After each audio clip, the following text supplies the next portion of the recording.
पिछले लेक्चर्स में अभी तक हमने क्या देखा, असेक्सुअल रिप्रोडक्शन क्या होता है, सेक्सुअल रिप्रोडक्शन क्या होता है, और फिर असेक्सुअल रिप्रोडक्शन को बहुत ही उसके सारे एग्जांपल्स और वेजिटेटिव रिप्रोडक्शन हमने देखा अभी तक। तो एक बार हम रिवाइज कर लेते हैं।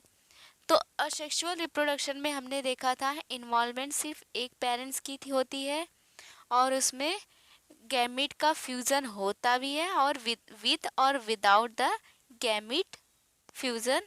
और सेक्सुअल रिप्रोडक्शन में क्या, इसका जस्ट अपोजिट, इसमें टू पेरेंट्स के इन्वॉल्वमेंट होता है और सेकेंड थिंग कि इसमें गैमेट का फ्यूजन होता है। फिर इसके बाद हम सारे एग्जांपल्स देखे। असेक्सुअल रिप्रोडक्शन कहाँ कहाँ हमें देखने को मिले थे, जितने भी स्मॉल प्लांट और एनिमल हैं उनकी सिंपल ऑर्गेनाइजेशन जो थे, सिंपल ऑर्गेनाइजेशन वाले जो एनिमल एंड प्लांट थे उनमें असेक्सुअल रिप्रोडक्शन देखा गया। दूसरा प्रोटिस्टा में एंड मोनेरा किंगडम में देखा गया था। फिर इसके बाद सारे एग्जांपल्स दिए हुए थे जिसमें दिया हुआ था कि जो भी सेल है वो क्या करते हैं, डिवाइड करते हैं, सेल का डिवीज़न होता है। Sexual reproduction single cell organism में है तो उनमें कैसे हुआ, उसमें कोई रिप्रोडक्शन नहीं होता, उसमें सेल का डिवीज़न ही होता है। तो सेल का डिवीज़न, एक सेल दो में डिवाइड हुआ, दो चार में होगा, ऐसे डिवीज़न होगा और इससे न्यू ऑर्गेनिज्म बोलेंगे। अल्टीमेटली इसे क्या कह देंगे, दिस इज रिप्रोडक्शन। तो ऐसा कोई ये सेल डिवीज़न के थ्रू हमें मिला था, इसको बाइनरी फिजन बोलते हैं, ये मिला था अमीबा पैरामीशियम, इसके एग्जांपल्स हैं। फिर इसके बाद हमने बडिंग देखी थी। बडिंग किस में देखा था, ईस्टर्न हाइड्रा में देखा था। फिर इसके बाद हमारे म्यूल देखा था किसमें, गिमुल देखा था स्पॉन्जेस में। और कोनिडिया देखी थी पेनिसिलिन में एंड जूस्पोर देखा था क्लैमिडोमनास में। इतने सारे हमने असेक्सुअल रिप्रोडक्शन के देखे। असेक्सुअल रिप्रोडक्शन में ही ये वेजिटेटिव प्रोपगेशन भी आता है। वेजिटेटिव प्रोपगेशन क्यों बोले, क्योंकि प्लांट में इसे असेक्सुअल को ही उसका वेज कोई एक लेके न्यू ऑर्गेनिज्म बना था। जैसे पोटैटो में आई बर्ड को लेके बना था। जिंजर हुआ, जिंजर, टर्मरिक, बनाना, इसमें क्या था, वो वेजिटेटिव रिप्रोडक्टिव पार्ट राइजोम था। और क्राइसैंथेमम में शक्कर था, ट्यूबर था पोटैटो में। ऑफसेट बहुत ही अच्छा, इसके बारे में दिया भी है आगे। टेरर ऑफ बंगाल ऑफसेट था, वाटर हयासिंथ। और फिर इसके बाद बल्ब था ओनियन में।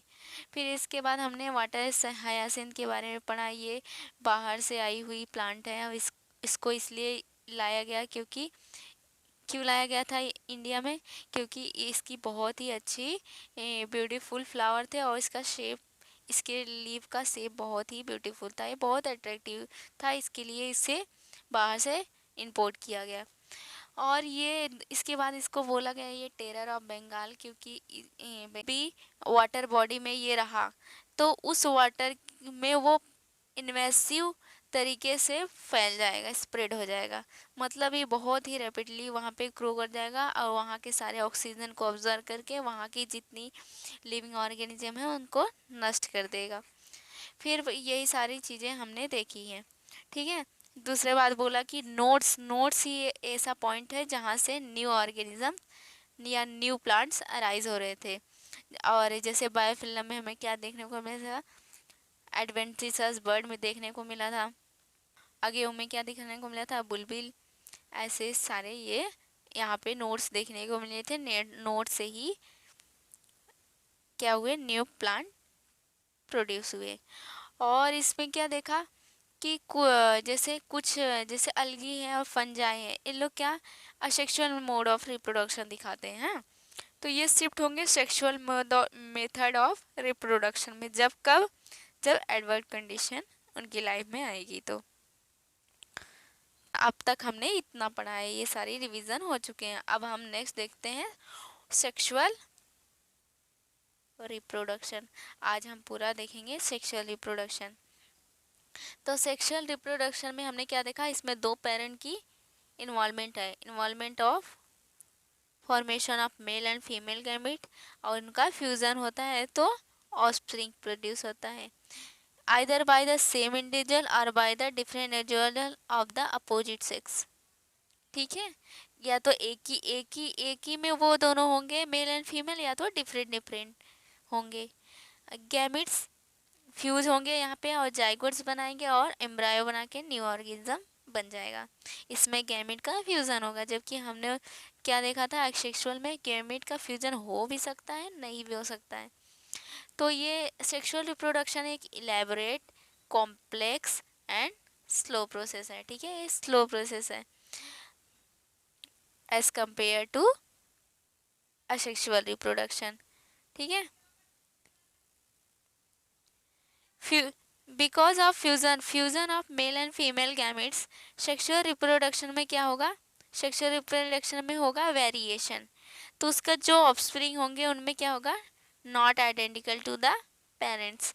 जो कि असेक्सुअल में हमने क्या देखा, वो एग्जैक्टली कॉपी थी अपने पेरेंट्स की, जेनेटिकली और मॉर्फोलॉजिकली। यहाँ पे हमें जो सेक्सुअल रिप्रोडक्शन है इसमें क्या हमें देखा, वेरिएशन देखने को मिला। क्यों, क्योंकि मेल का गैमेट और फीमेल का गैमेट, दो अलग गैमेट्स का फ्यूजन हुआ जिसकी वजह से वेरिएशन आए। मेंडल लॉ में भी ये बातें कही गई हैं। स्टडी ऑफ डाइवर्स ऑर्गेनिजम्स, जैसे प्लांट हुआ, एनिमल हुआ, फंजाई हुआ, दे एक्सटर्नली मार्फोलॉजिकल, उनको बाहर से उनकी अपीयरेंस कैसी होगी, सब डिफरेंट होगी। प्लांट अलग दिखता है, हम देख के पहचान सकते हैं ये प्लांट है, ये एनिमल है, फंजाई है, तो उसके बाहरी एक अपीयरेंस से भी हम पता कर सकते हैं। और दूसरा इंटरनल स्ट्रक्चर, हम उनका एनाटॉमिकल स्ट्रक्चर देखेंगे तो भी हमें क्या मिलेगा, उनमें डिफरेंस मिलेगा। उनकी फिजियोलॉजिकल, सबका वर्क भी अलग अलग है, फंक्शंस भी अलग अलग है। When it come to sexual mode of reproduction, surprising they share similar pattern। ठीक है, ये इनका हमने देखा क्या, ये जो अलग अलग डाइवर्सिटी है ऑर्गेनिज्म की, सबका मार्फोलॉजी अलग होगी, इंटरनल स्ट्रक्चर करेंगे देखेंगे तो वो भी अलग दिखेगी, उनके फंक्शंस अलग होंगे। लेकिन जैसे हम उनके सेक्सुअल मोड ऑफ रिप्रोडक्शन देखेंगे, उनकी जो रिप्रोडक्शन वाली जो प्रोसेस है वो कैसी दिखेगी, सिमिलर। कैसी दिखेगी, है अलग अलग, अलग अलग हैं, अलग अलग दिख भी रहे हैं, बट जो रिप्रोडक्शन की जब बात आई तो अगर वो सेक्सुअल रिप्रोडक्शन कर रहे हैं तो वो कैसे होंगे, सिमिलर टाइप के होंगे। ठीक है, सिमिलर रिप्रोडक्शन कराएंगे। चलो हम इसके बारे में थोड़ा सा डिस्कस कर लेते हैं। Organism haves to reach certain stage of growth and maturity in their life. जो ऑर्गेनिज्म है वो कुछ एज तक ही, मतलब कुछ स्टेज में ही अपना क्या करेंगे, ग्रोथ करा लेंगे, और कुछ उस और मैच्योरिटी पे आ जाएंगे। और जब मैच्योरिटी एक बार आ गए तो क्या होगा, रिप्रोडक्शन, दे कैन रिप्रोड्यूस। तो रिप्रोडक्शन से पहले पहले उन्हें ग्रोथ होना पड़ेगा, फिर मैच्योर होना पड़ेगा, तब जाके वो रिप्रोडक्शन के एबल होंगे। The period of growth is, जो ग्रोथ की पीरियड है उसको क्या बोलते हैं, उसे क्या बोलते हैं, जुवेनाइल, उसको क्या बोलते हैं, जुवेनाइल फेज। ठीक है, जो ग्रोथ की पीरियड है उसको जुवेनाइल फेज, उसको और भी एक नाम बोला सकते हैं, vegetative phase in plant. Juvenile phase किस में बोला सकता है, प्लांट और एनिमल दोनों में, लेकिन सिर्फ प्लांट की बात करें तो उसमें क्या बोलते हैं, ग्रोथ पीरियड को हम क्या बोलेंगे, वेजिटेटिव फेज।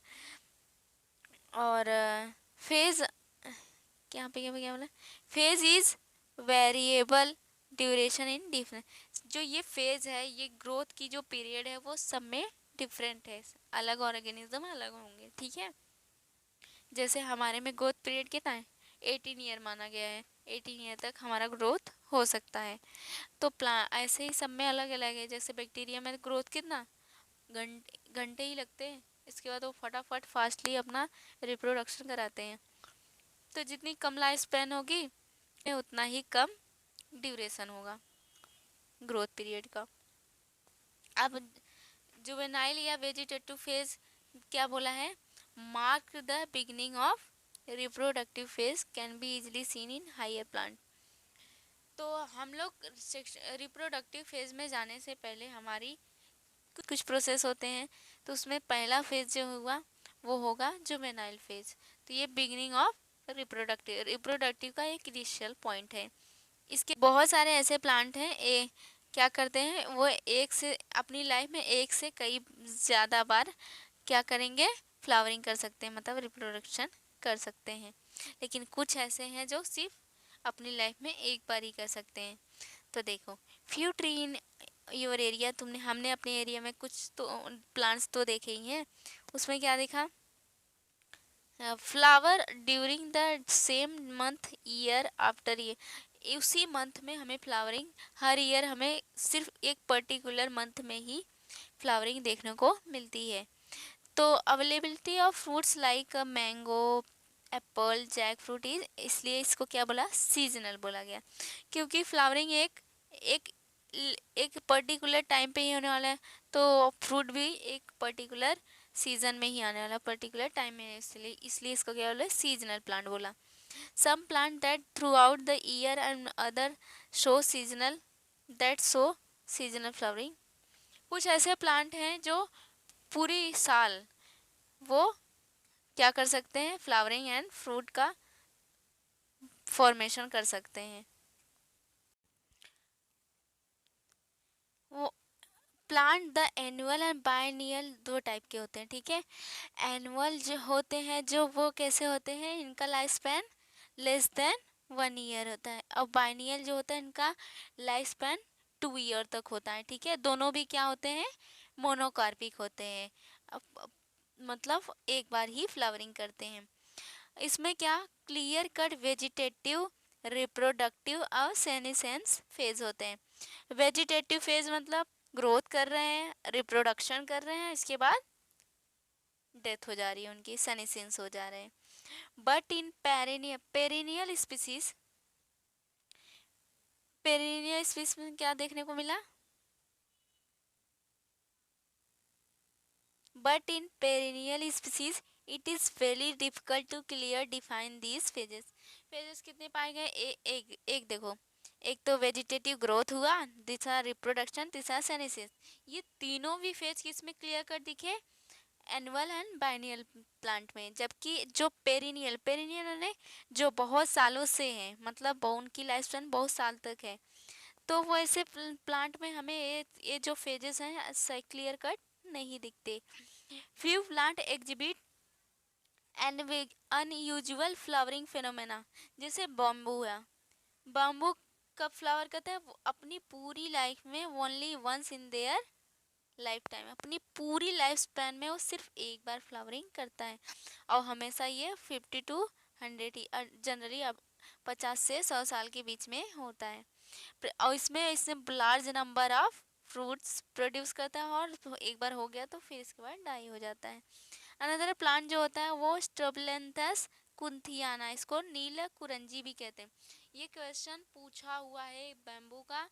और दूसरा स्ट्रोबिलेंथस कुंथियाना, इसको नील कुरंजी भी कहते हैं। ये इसकी फ्लावरिंग हर 12 ईयर के बाद होती है, 12 साल के बाद ही इसकी फ्लावरिंग होती है। तो पिछली बार फ्लावरिंग कब हुई थी, एनसीईआरटी अभी अपडेट नहीं हुए तो उसने बताया सितंबर अक्टूबर 2006 में इसके पिछले हुई थी, ठीक है। इसके 12 ईयर मतलब 12 ईयर बाद फ्लावरिंग होनी चाहिए थी, मतलब 2018 में होगी।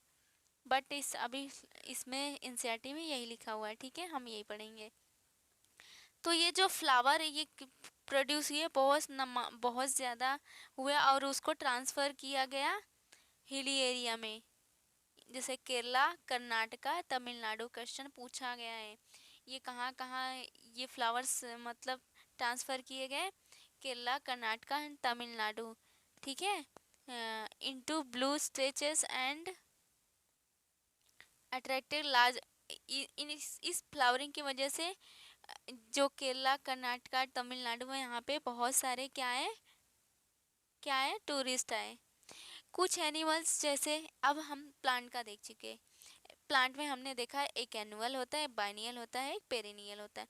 एनुअल बाइनियल मोनोकार्पिक होता है, और जो पेरिनियल है वो उसकी लाइफ स्पैन उसकी लाइफ स्पैन बहुत ईयर तक है, वो पोलिकार्पिक होता है, ठीक है।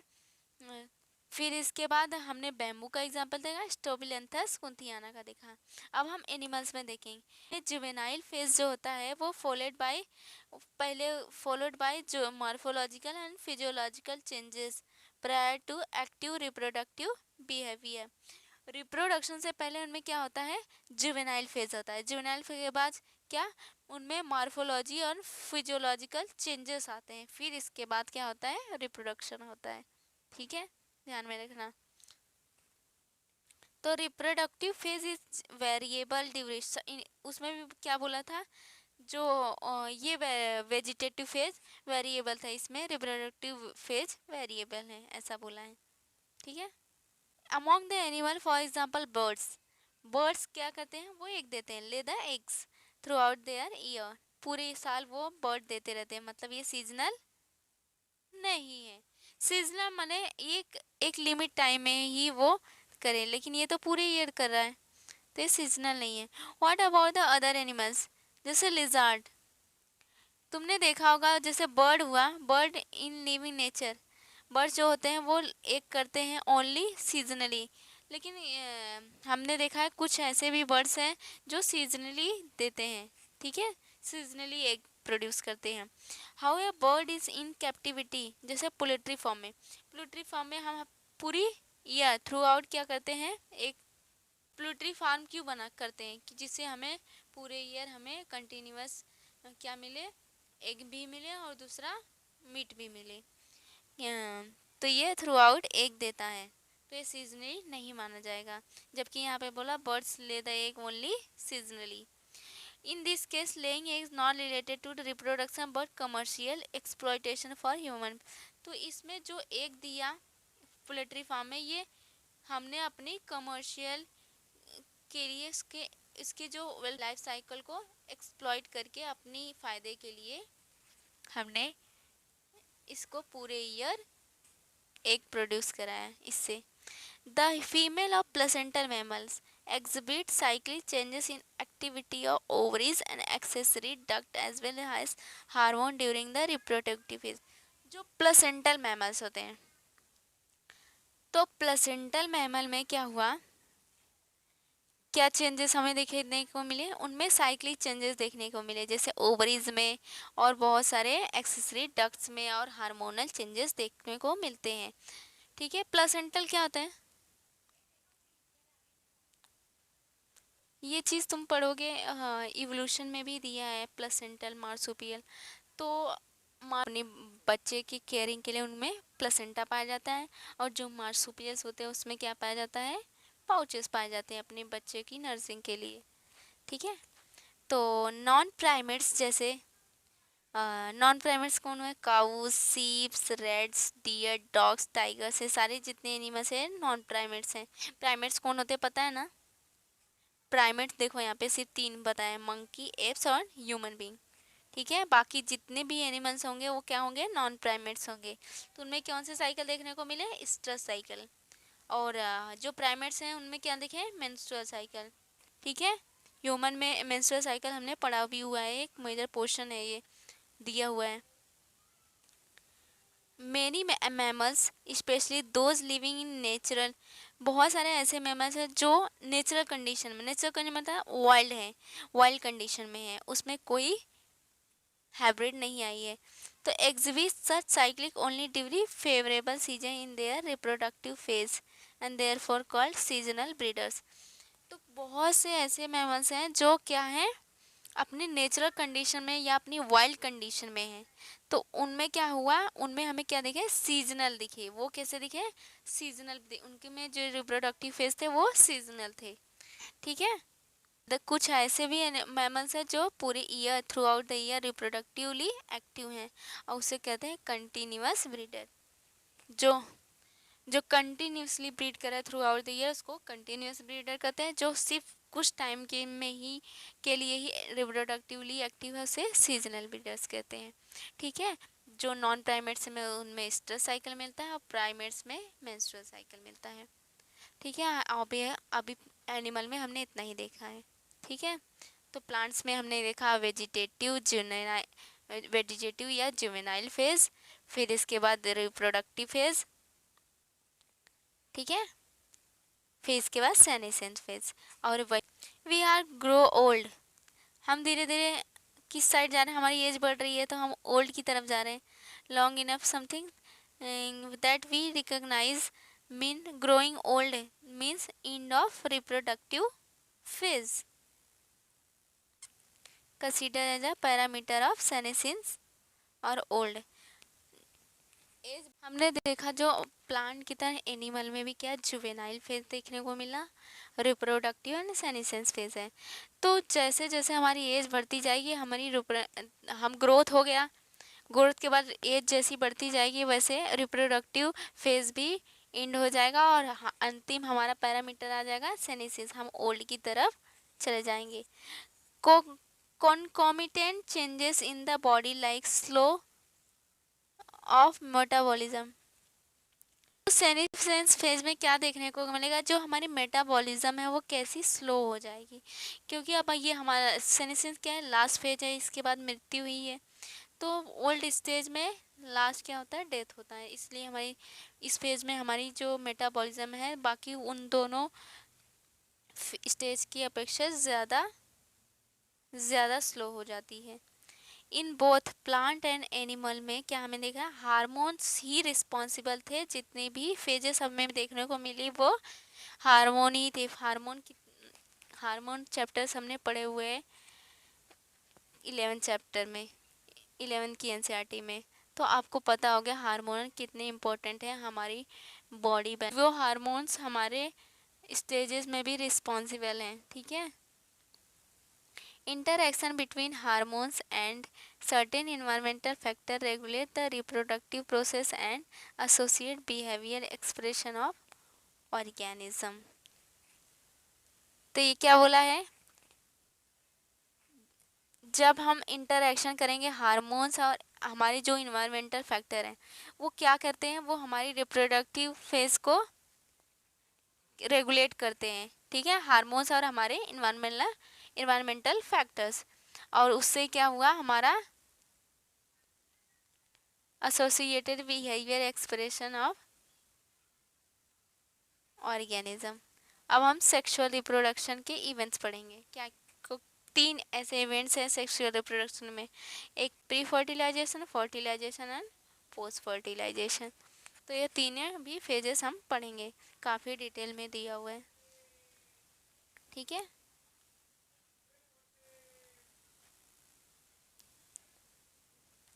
आफ्टर अटेनमेंट ऑफ मैच्योरिटी, जैसे मैच्योरिटी आएगी रिप्रोडक्टिवली वो एक्टिव हो जाएगा। Reproduction organism exhibit events and process have remarkable, ये जो प्रोसेस है तीनों भी pre fertilisation, fertilisation, post fertilisation, ये हमें एकदम क्लियरली दिखेंगे भी। Structural associated with sexual reproduction indeed very different, तो जो सेक्सुअल रिप्रोडक्शन में जो स्ट्रक्चर्स हैं वो काफ़ी डिफरेंट होंगे। इवेंट ऑफ सेक्सुअल रिप्रोडक्शन, ये एक कॉम्प्लेक्स है, सेक्सुअल रिप्रोडक्शन एक कॉम्प्लेक्स प्रोसेस है, ठीक है। रेगुलेट, इसमें क्या फॉलोज द सीक्वेंस, क्या सीक्वेंस है, रिप्रोडक्शन इज कैरेक्टराइज बाय,